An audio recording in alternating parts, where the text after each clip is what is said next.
I want you to get together. I mean, this theory actually makes a lot more sense of secret societies like the Freemasons, and even that name is Freemasonry. It's free real estate. They just kind of Yeah, took over and claimed ownership. Oh, we built these. It was us. We built them. We are the yeah, builders of all these things. Oh, we built America. We laid all the foundations of America, and they do claim that, and you can see Freemasonic symbols, as they call them, in the map of like New York, let's say, in any geographical location. It's kind of, well, what if they were just the agents put in place to create the new narrative for the new world order, which is what we are currently already living in? Because they're always talking about a new world order in these conspiracy circles. It's coming. They want to build a new world order. Well, what? What if this is it? What if they built it? We're living in the new world order, the Little Season, and they run it. It's a pyramid scheme, It just answers so much. It shifts perspectives of everything so much, and yeah. I think one issue people have, and this is a question I've got quite a lot. Well, not a question. It's just a flat out statement of defeat. I get quite a lot. They say to me, "Well, if this is the Little Season, we've got big problems." Have you heard that one? Um, I don't think I've heard that specific one actually, which surprises me because I've heard you talking about your other comments, and that one is new to me. Yeah, So no, I don't even know how I would respond to that. it's Because it, as you mentioned before, how different is the short season actually going to be from the tribulation? like it's kind of like a Yeah. more longer drawn out version of it in a way, Yes. and I think that's what people are upset about. They're kind of like, well, what's the point then? What's the hope? And this Yeah. is where I'm leading on to the next kind of topic we should discuss Yeah. together is, if this is the Little Season, who are we as a Who are we as believers or as a people? Who are the humans currently living during this time exactly? Because we're not the resurrected oh, where are we saints. descended from, do you mean? Yeah, well, yeah, who Okay. are we? Are Yeah. we? Because it says in Revelations, once the 1,000 years is over, the rest of the dead are Rest of the day. resurrected. Now, there's a Mhm. discussion to have here. When? At the beginning of the short season, or the end of the short season, just before the White Throne Judgment, is the resurrection occurring? We're not really made clear. You can make any Mhm. assumption there as to what happened, and Yeah. also, if that's the case, if we are the resurrected, how does that work? Is it just the initial people who turn up are the resurrected, and then we are the descendants of the resurrected? Or if that's not the case, your theory, alternatively, which I liked as well, was, well, there may have been people who lived through the millennial reign who weren't perfected people. They were ruled over by saints, but they were still Mhm. humans like us, and once the millennial reign ended, they were still around, and then they had lots of children around, and it seems like something happened where the parents were removed, children were just left behind, and they were raised to take over this new little season populated, and maybe we're the descendants of those children. But what do you think about this concept? Yeah, because I know you made a great video about it. Yeah. Just trying to hash it out. I mean, have you made any more conclusions? I'll let you go with this one. My conclusions are I have no conclusions right now. I still am battling it out in my mind because as soon as I think that I have come up with one coherent theory, something gets in the way and I'm like, wait, but that doesn't fit. So I think that there are many options. And like you just mentioned, I think that we could very well be the descendants of those who lived through the millennial kingdom and were still alive when it was over and the short season began. Could be their descendants. We could, if the people who were resurrected, the rest of the dead, if they were resurrected right after the 1,000 years were ended, my thought was maybe they directly went to the camp of the saints. It doesn't tell us that though. And and I don't want to speak from something that's not, it's very hard. There are a lot of assumptions that we have to make about this. So if we weren't, if they did not go to the camp of the saints, the rest of the dead, were they then resurrected like Lazarus and those who were resurrected in the time of, that Christ was here and he was, the Great Commission and everything. So I'm assuming that Lazarus then went on to live and then died again. So then I'm thinking, could it be possible then they did not have their glorified bodies yet at that time because the white throne judgment had not happened? So could they then have had children? So could we be the descendants of the rest of the dead? I think that it's possible. The one thing that does keep me from that is, and I actually marked this in my Bible, and I'd like to get your opinion on this one, Sure. but it's Hebrews 9:27, and it says, and just as each person is destined to die once, and after that comes judgment. That's what is keeping me, because I understand when it comes to Lazarus and the other people in the New Testament who were resurrected, those were miracles. But I'm assuming that the rest of the dead after the 1,000 years were ended would be a very large number of people. So what happens to that verse where, man is destined to die once, or some translations say man is appointed to die once, and after that judgment? That's where I'm kind of like, okay, how can I reconcile this with that theory? Yeah, there's a many facets to that, really, which again, it's one of those things I'm trying to figure out. Hmm. The one which people have well, someone said to me recently, which again I don't hold much stock in, but this is just one idea someone said to me. A lot of people argue that we shouldn't listen to what Paul says; he's a liar. I've heard that Yeah. one. Now, again, I'm not willing Yes. to just throw Paul out completely just Right. because some people have that idea about the idea. I think Paul spoke in a way which is very difficult to understand because he spoke very highly of the spiritual nature of things, and so I think it's hard. And I'm not just going to throw him out, all right? Just because, but that's Right. one idea, and I have to bring it up Right. because we have to speculate all ideas Hmm. because in the Bible, Lazarus was raised from the dead. He Right. died and was brought back. And you can argue, well, he wasn't really dead, but no, everyone said his body stunk. He was dead. He Yeah. was dead, he was gone. Yeah. But then Jesus said, no, no, they're sleeping. They're not dead. So now we need to ask the question, what's the definition of death then? When it says we're True. appointed to die once, what does that mean? Are those who don't know Christ already dead, spiritually speaking, before being born again and saved? Are we talking about those dead people who can be born again while alive in the flesh, but then also die again and then resurrected at the end? It's like, what is the definition of who are we talking about in terms of death here? Then what's dead Yes. by the biblical standards? Because is it the soul dying? Because when we die, we go to sheol, or that's the case. Yes. That's where Jesus went after his death and resurrection. He went down and took the Hmm. keys and opened Hmm. and released the saints that were already dead in Christ, from Sheol.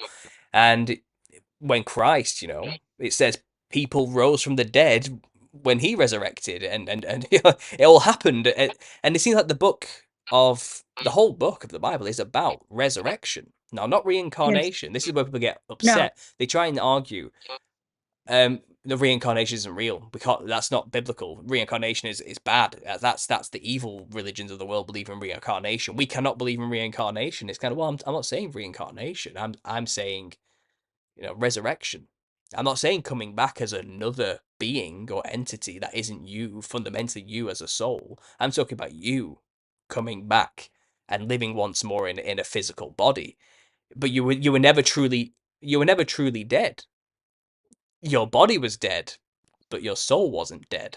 You were sleeping in that sense. So again, where do we define death here? This is how we can probably square Yeah. this option. I think when they say, we're appointed to die once and then resurrection, maybe that has more to do with not the physical death. Maybe it's But something the else. spiritual. Yeah. Maybe I don't know. Maybe that was a reference to the lake of fire, perhaps. If you want Hmm. to be, see that as annihilationism. It's not an eternal torment; it's instant annihilation, wiped out, and then a new heaven and earth. And maybe then everyone is resurrected in the new heaven and earth and purified. How there's many theories on how we can interpret this to square it. And do you have any ideas? Because these are just some things I've kind of played with. What you just said really makes a lot of sense, because I'm starting to think, okay, I wonder if they were referring to spiritual death. And I don't believe that spiritual death would happen until after the white throne judgment. So you've actually given me something to think about now. So Yeah. Yeah, because at that point I was just like, I don't, and I thought, okay, well, were they using this verse to try to combat the other religions who were around at that time who were saying that reincarnation was a real thing? And I thought, okay, well, is that just a defense saying that reincarnation is not real? But I don't, it doesn't say that, and there's no, if you look at context, they're not talking about other religions at all in that passage. So No. I don't think that's what it is. So yes, what you said about the spiritual death, that really does make a lot of sense to me now. Yeah, I mean, again, I'm not final on that. Right. We need to make Right. that Oh, clear. I know. Just something to think about. Yeah. Yeah, because I don't know. And this No. is another thing I think a lot of Christians need to kind of get to grips with. There are some things we cannot know. We are not God. We do not. I think reality and existence is extremely complicated and psychedelic beyond our comprehension. Okay, I, Mhm. and I think it's huge. I don't know how to say it, but it's to be full of hubris to think that we can understand the nature of Yes. reality on God's level, okay, and how things work, especially when it comes to death, It's very prideful. Yeah. and this is why I'm open to interpretation. I'm not willing to settle on this particular issue on what it means to die and how that works in terms of resurrection and stuff. I mean, because I had this idea, what if, and this is another idea I think Exploring Tartaria had on this resurrection idea, the second resurrection, the rest of the dead, as it's described. Well, that semantic wise, that could be explained because if it's the rest of the dead, so pure definition dead, spiritually speaking and physically, okay, are resurrected for the second resurrection, then what are they talking about? Those who were truly spiritually dead before Christ was even around, who couldn't have been saved. They're resurrected for the second resurrection. So maybe that's who we are. Maybe we are souls coming back into the world who never had a chance to be alive, truly spiritually speaking. Never mind just physically speaking, because Christ wasn't there yet. The Savior hadn't come. And maybe where those people lived before. Have you thought about that concept? Well, I'm just sitting here thinking, if they were spiritually dead, though, can you be spiritually dead while you're in sheol? Because yeah, I don't it's a know. question. It's just a It's a question. good question, yeah. That's what I thought of. Is because if we are just asleep in sheol, can you be spiritually dead at that point? Again, like you said, I don't know. It's just something to think about also. Well, maybe I'm not sure because when Jesus went down and did he not preach to those who had followed the law who were He in did, Sheol? he had, he paid for our sins at that point. Yeah. So I think it is possible that then after his crucifixion, that yes, maybe they could have been. I'm just thinking, does spiritual death come? Did it come right after his crucifixion, or does it come after the white throne judgment? I'm not sure. I, Yeah, I don't know. Again, it's not yeah, made clear, is it? yeah, We just know at yeah. some point after the 1,000 years, there's this second resurrection, Yes. and that would make sense of a repopulation event to Oh fill the yeah, world, definitely. And I think that's kind of why That's we're why I'm playing with it. thinking kind Yeah. of physical death, maybe. That's what but see, it's your fault. So, I didn't think of the spiritual death thing before. But yeah, no, but when they're the rest of the dead who came back to life after in Revelation 20, after 1,000 years were ended, I still, yeah, they still came back to life, and I believe that they were the people who died mhm. before, Jesus came, who didn't have the chance to accept the gift of salvation. Yeah. Yeah, so that's like something completely different for me to think about now. The only reason I think the second resurrection happened, okay, why I more so think perhaps it happened immediately after the thousand Yeah, years. Just to be clear there, what I'm saying, yeah. is because at the white throne judgment it says, earth is thrown into the lake of fire. So that Hmm. tells me there won't be people on the earth when that gets destroyed. Right, Okay, so that tells me right. that the great white throne judgment is right in front of the throne of God in heaven. Yes. So there And won't, yeah, yeah, and that's actually something that I did change my opinion on a bit, because I kind of went back to the idea, okay, I do believe that the rest of the dead came back to life right after the short season, because you would think, wouldn't it have said the rest of the dead came back to life after the short season?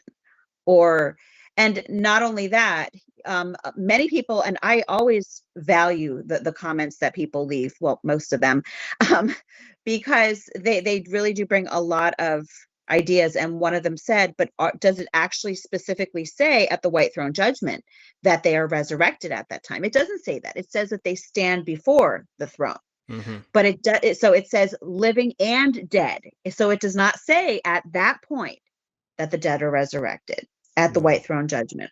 So that's what really got me to think, okay, I'm kind of back to right after the 1,000 years are ended for them to have been resurrected. But I was just kind of getting confused from the Hebrews verse, which yeah, I have a new perspective on that now. Yeah, because again, I imagine if there is this war event at the end of the little season, the camp of saints is Mhm, surrounded.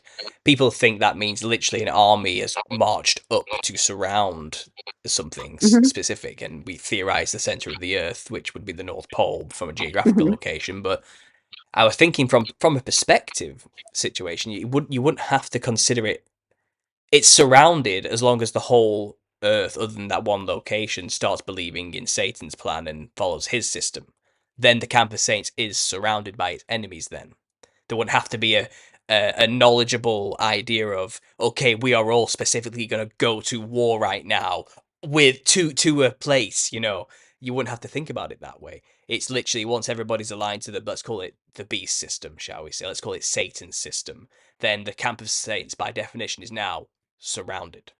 And then fire comes down, which would destroy everything, all life, other than those who are already perfected in the camp of saints, because they don't have to die the second time. They don't have the second. Remnant. Yeah, Yes, they that don't. would be the last remnant there. Yeah. That's interesting because I only ever thought of surrounding the camp of the saints when it comes to military strategy. Hmm. But you're right, that would also be surrounding. That would make a lot of sense But would too. would there then be, let's say, a transfiguration of those saints and Christ into heaven? So they don't have to die again. They just go to heaven because they're already in this state where they can just kind of do that in a way I cannot fathom or understand. Obviously, beyond me, I'm not a saint.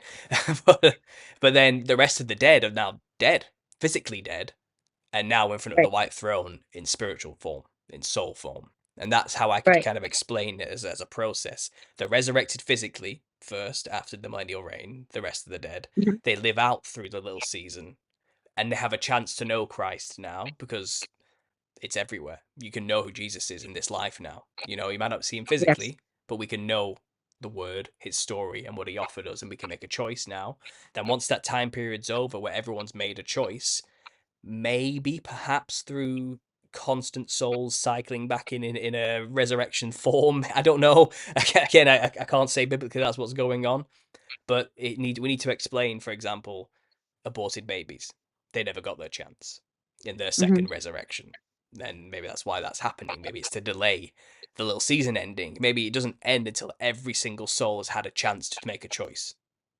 So the souls will which keep, what do you think? yeah. Oh no, just you talking about the aborted babies, it kind of then made me think of the incubator babies and where they Yeah. came from.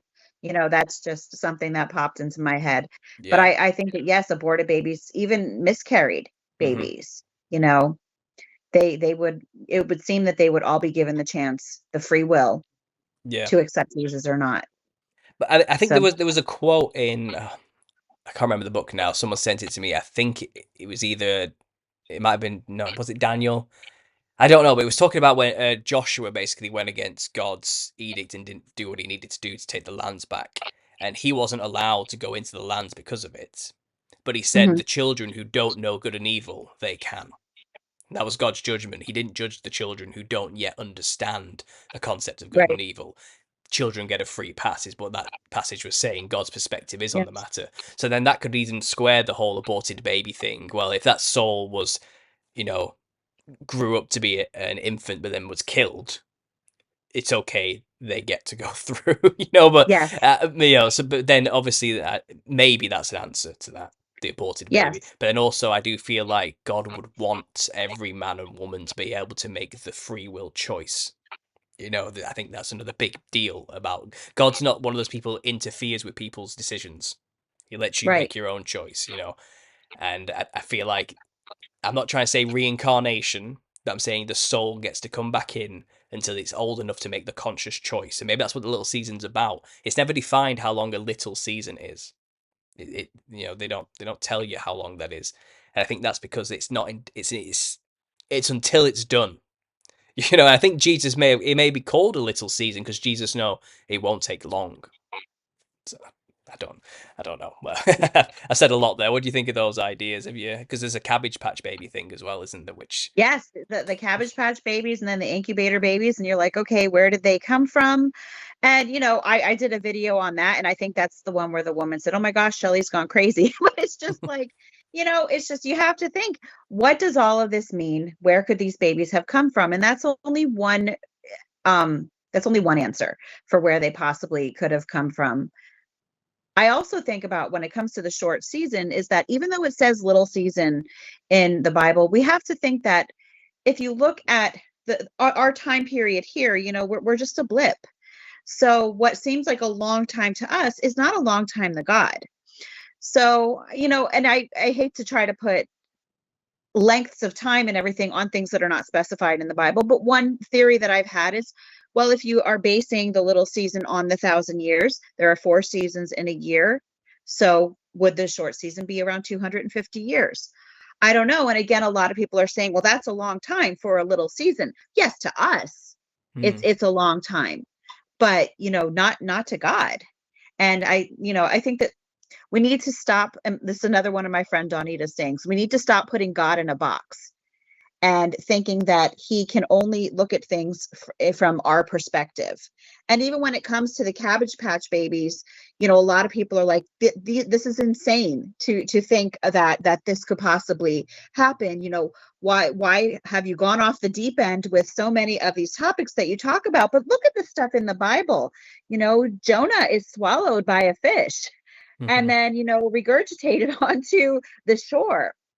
We have a talking donkey in the Bible. So there are so many. God is outside. Not only is he outside of time, but his ways are not our ways. And so I think that we get so used to just seeing things from human perspective that we don't understand that God doesn't always have to do things in the way that he thinks he's going to. Yeah. Yeah. I've never been one to set dates because even before the little season thing, there's always been this subgroup of truthers who have always set the day and say it's going to happen on this day, and Yeah. people do give up their entire life based on some of these predictions people make. And the day Yes. always comes and passes and nothing ever happens. And then you're always drawn to that quote, Yes. aren't you? Where it's like, no man knows the day or the hour. Well, Right. but that was talking about the second coming of Jesus. Now we have to reinterpret that as well. It's like, well, I think the whole point of that phrase, no man knows the day or the hour, is what you were saying. Our ways are not God's ways. Our perspective on time is vastly different to his view of the holistic image of creation. And we cannot understand that because that logic as well that people go off, like you mentioned there, I've heard it a lot. It's like, okay, so 1,000 years divided by 4, 250 years because of the seasons. So the little season has to be 250 years, but that's arbitrary to make that assumption based on that math. Because think how long existence of creation is. So let's say 7,000 years. Well, what's Mhm. 7,000 divided by 4? I mean, are those periods of roughly about 2,200 years? So is Yeah. a little season, by that definition of going by quarters of time spans, 2,000 something years? Is that a little Yeah, and season? I would love to be able to read it directly from the Greek, because what do they mean by season? Are they specifically meaning season, or do they just mean like a vague general period of time? Hmm. And that's something else. We I think that it's important that we read the Bible for what it says, but I think that sometimes, depending on the translations, if you can't read it from the original Hebrew or the original Greek or Aramaic, we're at the mercy of the translation. Hmm. So sometimes we see something, we think, okay, season means we think of winter, spring, summer, fall, and how long they are. But Yeah, that doesn't necessarily mean that that's what they mean by season. It could just mean a period of time. We don't know absolutely. how long, you know.